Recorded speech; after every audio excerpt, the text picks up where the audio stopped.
Hi, Elle Ingalls here, and it happens to be a Monday when I'm recording this show. So if you see this today on Monday, I'm so happy that you had a chance to see it. If you're watching the replay, thanks so much for checking in. This is the show, Living Pressure Free with Elle Ingalls, or Pressure Free Living with Elle Ingalls. I am your host, Elle Ingalls, the creator of the Pressure Free Method.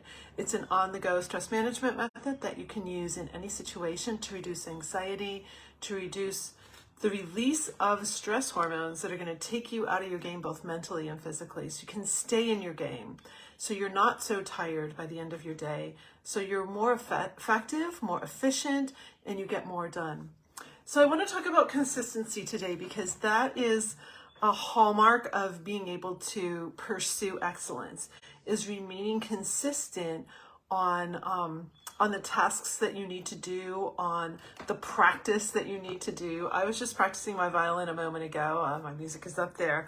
And I go back in time to when I was young, and I would get up before school started and practice for an hour. And then I would have my day, and I did sports also, so I'd get home by the end of my day, and I had clubs, and then I would still play another hour and work on my music, because that was something that was really, really important to me. And my athletics as well were really, really important to me. So that consistency of practicing every single day and developing the skills that I needed to develop. And I have to be honest, when I go back in time and think about some of the practices that I did, I can still remember, like, I'm working on the Beethoven Violin Concerto, and I was just daydreaming the entire time. I wasn't really practicing. So I'd have to say that a lot of the practice time that I did was probably wasted in some daydreaming, like just kind of playing by rote and just like going through passages. And in some respects, it was just kind of being with my best friend, which was my violin. I mean, I loved my violin. To this day, I love my violin. So, so are we being consistent, and at the same time, are we being effective? That's something you can really dig into a little bit. And here are some tips about consistency. One of the tips that I gave my violin students for years, and I give it to my clients too, is the idea of 10-minute increments. Maybe you don't feel like you have a whole hour to devote to something that you want to get more consistent on. Take like Duolingo language skills, for example. You can do like a 5, 10-minute or 15-minute thing on there, and you're consistently learning a little bit every single day. So I would tell my violin students, do you have 10 minutes to craft a phrase? If you spent just 10 minutes on this scale or this phrase, by the end of the week, you will be a better player, especially if you've blocked out everything else and you're just for 10 minutes completely focused. So that idea of complete focus is a tip I want to give you. You can say, okay, for these next 10 minutes, I'm just going to completely all in focus on this particular task, this particular project, this particular piece of music, or whatever it is you're working on. I'm working on a book right now called The Pressure Free CEO, specifically for CEOs and leaders of businesses and companies to make sure they stay healthy and they don't get that wake-up call of a heart attack like my own father did. He survived the first one, but the second one took him.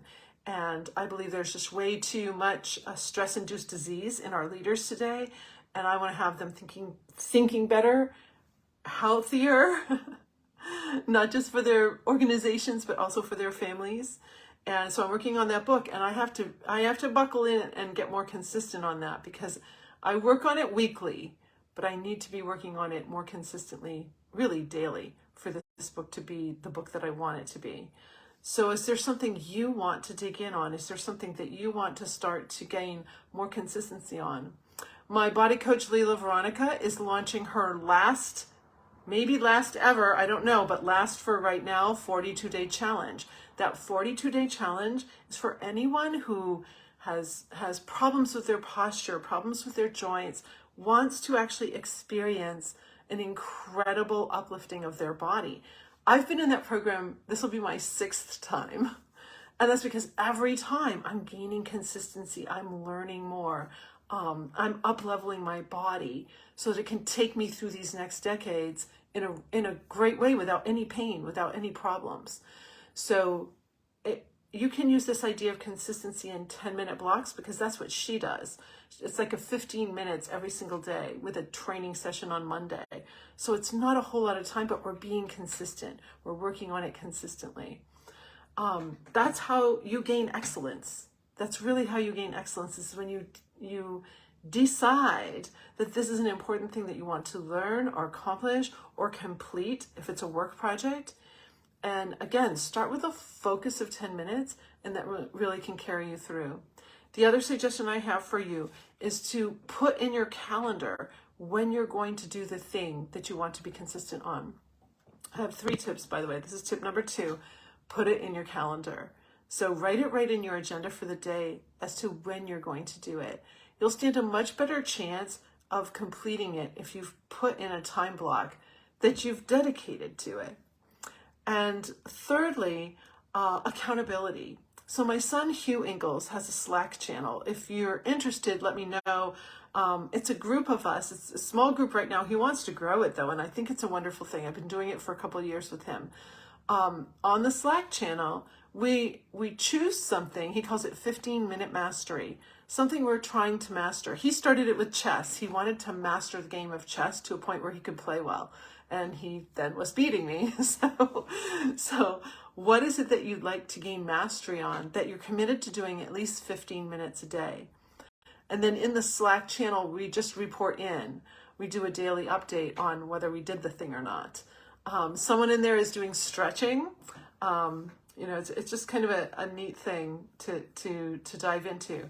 For me, I have a list of 10 things, 10 15-minute things that I want to be doing every day, or almost every day. I want to be up-leveling them within the week. So I report in, and my accountability partner is my son, Hugh. So I'll put 5 out of 10 at Hugh Ingalls, right? That means that I did 5 out of the 10 things that I wanted to do. So sometimes, my violin is kind of messed up my shoulders here. Sometimes I don't do as many as I want. Like I usually hit about 7 out of 10, 6 out of 10, 7 out of 10. It's pretty rare that I get all 10 out of 10. And honestly, it's just laziness. I'm going to call myself out on it. Like there's no reason. I just did my violin playing. That's one of my things. And I've been neglecting that for a while. I've been traveling and I didn't have my violin with me. Doesn't mean I can't practice. I could have taken music and actually practiced the music in my head, which is a very valuable thing to do. And now I'm thinking of it, so I can now put that down the next time I travel, is to bring this piece of music I'm working on with me. But you see where I'm going here?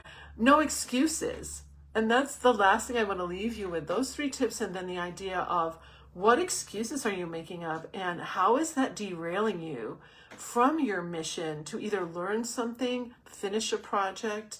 It can even be your taxes. I had a client who was very behind on their taxes, carrying around boxes in their car, so if they got a moment they could start sorting, because they owned many businesses and it was just kind of a mess, and they had to sort it before they could bring it to the accountant, if you know what I mean. Like it was just kind of a mess, and they were really struggling with trying to get it done. And so I gave them this 10-minute idea, because they always thought, well, I'm going to need at least an hour or 2 to be working on this box. I like, what about 10 minutes? What can you do there?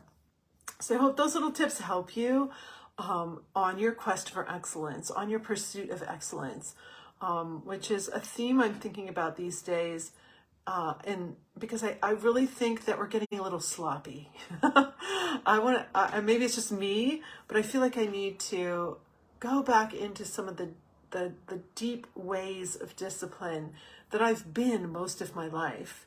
And there's no excuse for my 60s to be any different than my 20s.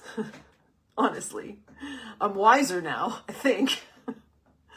So let's dig in. Let's make this, we're about to start a new quarter, Q4, going into Q4 of 2023. And what is it that if you did it consistently, something would really go much better for you? You would feel that you were really accomplishing something. You would be upping your excellence and upping your discipline to accomplish. So that's my tip for you today. I wish you a great pressure-free day, and we'll talk soon. Bye.